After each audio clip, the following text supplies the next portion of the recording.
Well, guys, we're gonna get right to it. So this, I'm gonna leave that background up. I like it. Um, this Fitme Family Sunday call is the last one of our live Sunday calls because we are shifting format to a kickoff message that you will get every single week. That's recorded by me. It'll be very similar in concept that you're going to basically have an idea, a concept, something to learn that you can apply to your week. And then you can talk to your coach about it and build on it to help you with your progress. So you will get that kickoff message every single week. I think this is going to work better for people's schedules just in general. And then we are going to have some separate live calls that I'll be leading every single month. So we will still have live time together to talk about all the things, but it'll be like more of an open forum. We're going to have like almost like open office hours. So if you come to that, and I sent out an email, I think on Friday, asking for your feedback about what times might be good. I'm going to take that feedback and pick 2 times that are kind of different. And then you guys can come to those and we can use that time however you want. So we can talk about your goals. We can dive into a specific topic. We can just catch up, which is fun too for connection. And that time will be like really, really fun each month, something I'm looking forward to. So just so you guys know, again, kickoff message starts next week. And then we're going to be having office hours. And then I also shared in that email, if you didn't see it, check your junk just in case. But if we are going to start a couple Marco Polo groups based off of interest.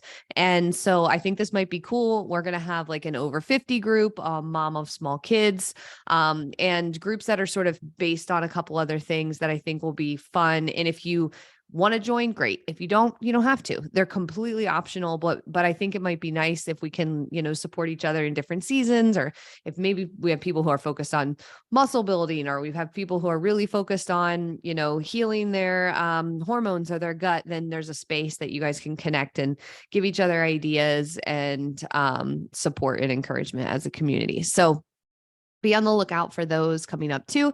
And then the last thing that I shared over email is that we have something really cool. So we obviously have different workout tracks for people. So based off of when you start, you potentially get a different workout track depending on what your goals are.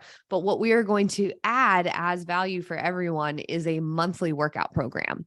And you can follow along with this and do it at the same time as other people. So what's going to be different is instead of just sort of being on your own thing, if you wanted to do this, you could say, okay, like what's the workout for Tuesday? And say Marlena did it and say Jamie Lynn did it. You guys are both doing the same workout. And that can be kind of fun because then we can support each other, encourage each other. There'll be a new program each month written by Coach Maritza. And so that'll be available in your app if you want it. And I think that'll be really cool for all of us. I know a handful of people are looking to start doing some strength training and need to, and I think it might be fun to have other people doing it too. And so be on the lookout for that. That is coming. That will not be released until July. So the other changes are now, and then the workout stuff will start in July. So I think that's it for announcements. What I actually wanted to talk about today was inspired by this being our last, it's not last, but just we're shifting, right? We're like taking what we've learned and we're shifting to this kickoff call format. But what I want to share is that we started, and I think Marlena was here then, we started Sunday, sort of like coaching calls probably 4 years ago. So for 4 years, most Sundays, I would say 90% of the Sundays for the past 4 years on travel, in the woods, all these different places, I've done these coaching calls.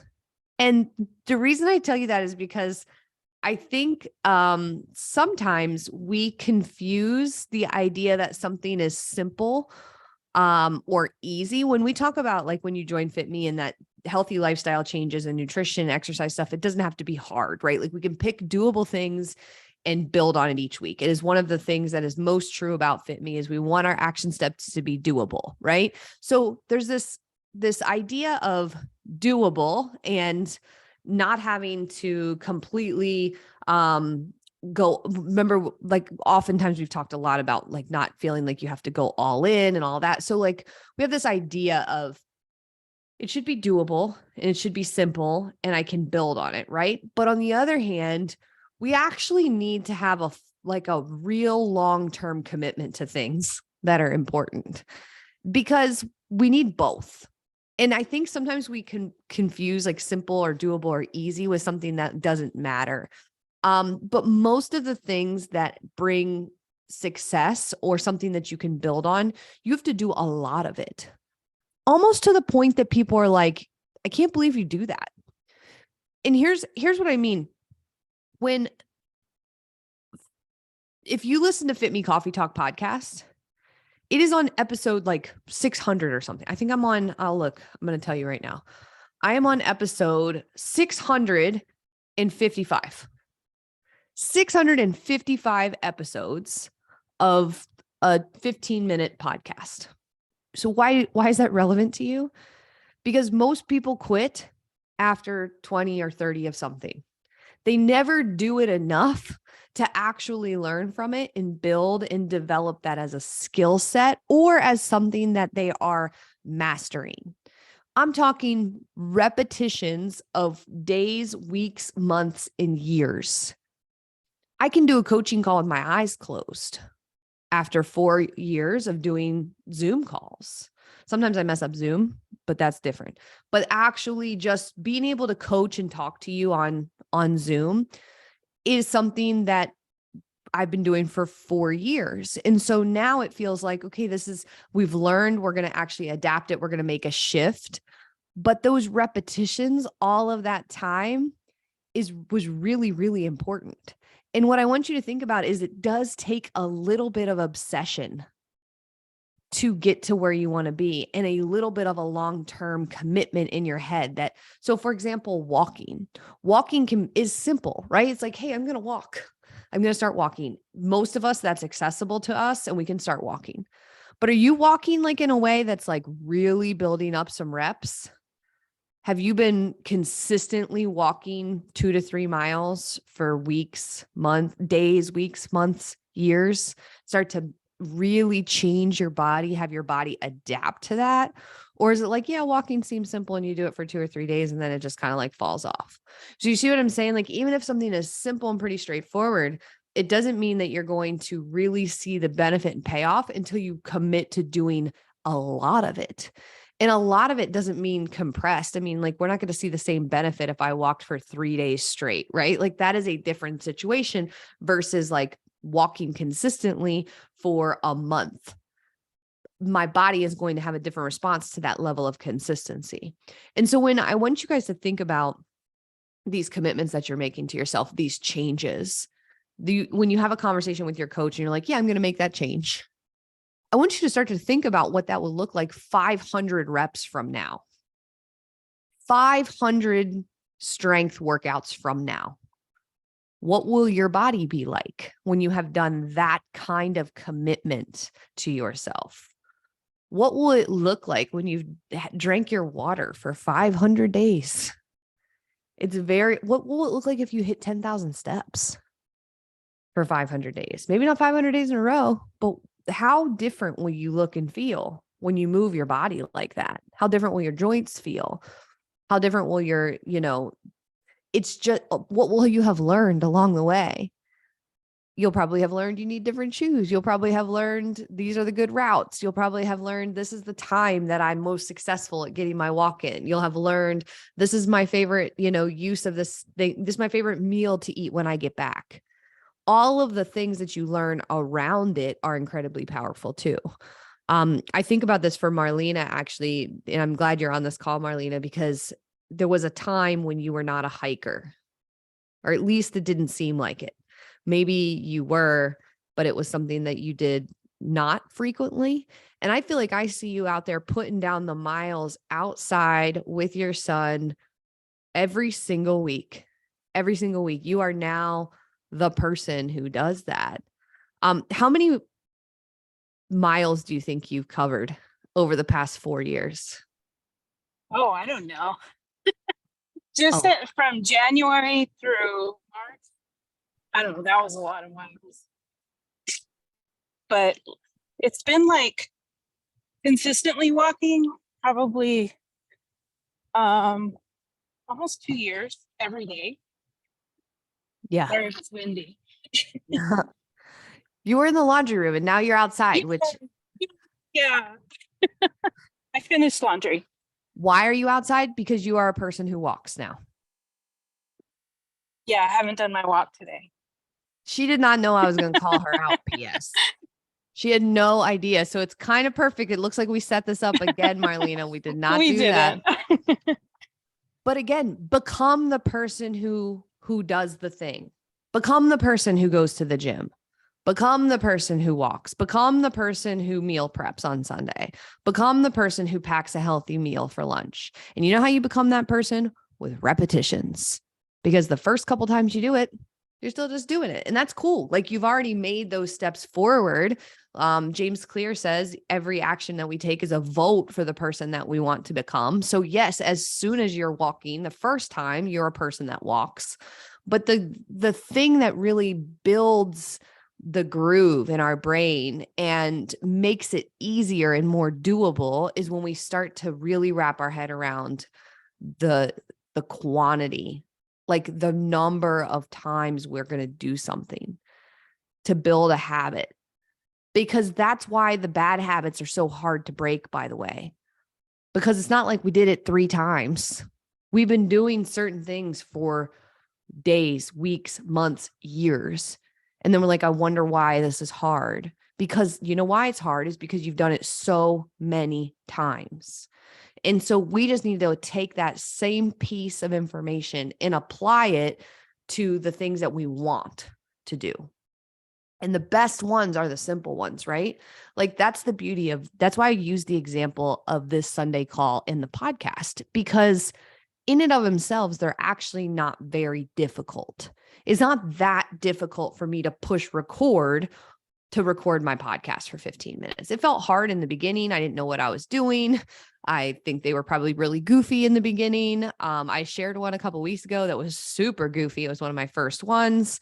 But the actual thing itself wasn't that hard to do. Like pushing record and talking for 15 minutes, that's not that hard. Now, was the quality there? Again, maybe not in the beginning. That's okay. But I was able to get the repetitions. There was no excuses other than just me pushing record again the next day, me pushing record again the next day, me pushing record again the next day. That was the only barrier to getting better. And so the only barrier sometimes is our own headspace, right? Because there was really nothing other than just pushing record that was stopping me from developing that skill set. And so for you, what I want you to think about is the things that you want to do, that you want your body to reflect, right? Our bodies are a reflection of how we eat and how we move. And so when we start to change our habits, the whole reason why that's powerful is because it does impact how we look and how we feel and how our body moves. Because when we change our habits, all of a sudden our body changes. I've used this example before. If you sit at a computer every single day like this, your shoulders start to be like this because they've just adapted to the way that you are every single day. Your body has adapted. So if we start to do something differently with our body starts to adapt to the different thing. It's just a matter of consistency. So the name of the game is, in the buy-in here, the big like magic ticket from this coaching call, and is when we do things over and over and over and over again, we learn a lot. We develop the ability to do it in different situations. I bet Marlena is less nervous about finding a hike or a walking situation on travel than she would have been 2.5 years ago. If she had to travel for work, I would guarantee she'd be finding somewhere to walk and somewhere to go adventure. Is that correct, Marlena? Yeah, actually, I have a trip in June scheduled. It's kind of a work trip, and I really wanted to do a hike, so I'm leaving a day early. And I reached out to just some girl on Instagram who hikes and asked her if she wanted to hike. So I'm going to be hiking with somebody I don't even know. Well, take a knife or something just in case, since you're hiking with strangers. She's a really nice girl. I typed her on Instagram. She's been here. I just haven't met up with her in person. Oh, good. But You're yeah, the one that got us used to this virtual thing. I know. No, it's great. I think it's like one of the, gateways we can build community wherever we are. But because you've done so many repetitions, Yeah. because you have a certain level of confidence there, when you travel, you're not even disrupted. You're just like, cool, let me like take this thing that I do and I'm going to do it there. So if you're somebody who goes to the gym and you start to build a repetition, then when you travel, you're going to go to the gym. When you're on vacay, you're going to go to the gym. You're going to be like, hey, I would like to find what gym's here. Cause I'm a person that I feel better when I go to the gym. And so if you become a person who eats really quality breakfast, right? That does not change. It's not as hard when you're on travel, when you've done the repetitions. Cause all of a sudden your brain's like, what do I eat normally? Like, let me find that here. Let me get, Instacart to deliver this to my hotel room, or like, let me walk down and ask the hotel. Like, this is a normal thing that I do on travel. If I'm in a hotel, I will scout out what the breakfast is going to look like so that I know, okay, well, do they have what I need to eat to feel good? And if they don't, then I know that and I can just go to order it. Or I can be like, oh, cool. They've got like an omelet bar and they've got some like potatoes and they've got some yogurt and stuff like that. I'm good. I don't need to order anything. But I do that because I've built the confidence and repetitions around breakfast. And so a couple of weeks ago, we talked about building confidence and consistency. And that's what we measure with the Fitme score. That confidence comes through the reps also. And I think Molly shared that too, that as you do the repetitions, you build more confidence. And so I think my takeaway, without, saying it too many more times, is I just want you to start thinking bigger picture. I want you to take the things that you're working on with your coach and go ahead and extrapolate out and imagine that you've been doing it for 2 years. And just wrap your head around that is the level of commitment that you're going to have to something. And then you can always evolve it. And you can always adjust over time, right? Because part of the learning allows you to evolve it. And so what do you guys think? I want to give us a couple minutes to talk about this. Is there something in your life where you have an example of this, where you've done hundreds and hundreds of repetitions and then it becomes easier and it just becomes something you do, but you've also learned and developed along the way?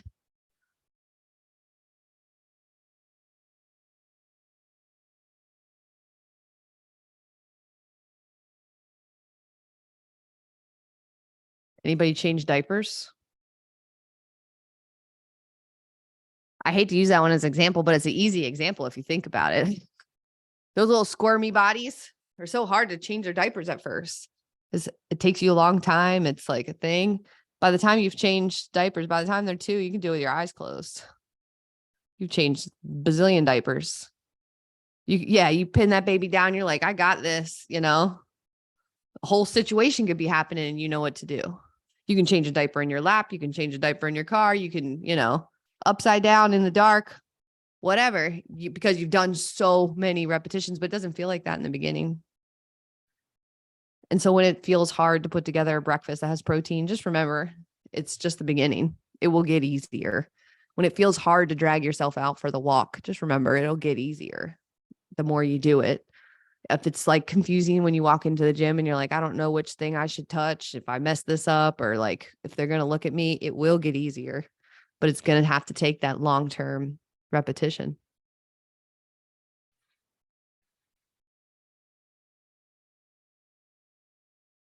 Any thoughts or questions, guys?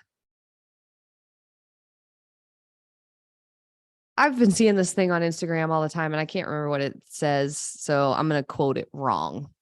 But it says essentially something about accumulating 100 hours, and that makes you better than 95% of the world at the thing that you're doing, something to that effect. And I saw it in reference to like pitching a softball or something. Like once you've spent some number of hours on it, then you've mastered it to a level that most people have not. And so one of the things to think about is how can you get to those hours faster? Right? For example, I could take my same 600 podcasts and have spread it out over 10 years, and that would be cool. I still have done the reps, but it would take me 10 years to get to the skill set level of recording a podcast that I'm at now after 2.5 years, because I committed to doing it every day. So just know that it's not just the repetitions, but it's like how frequently you're doing something that speeds up you getting to where you want to be.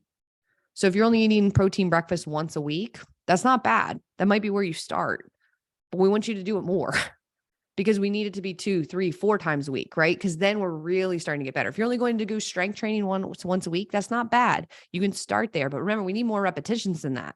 If you want to change your body faster, if you want to see those results faster, if you want to master that skill set faster, you got to do more of them in a shorter time frame.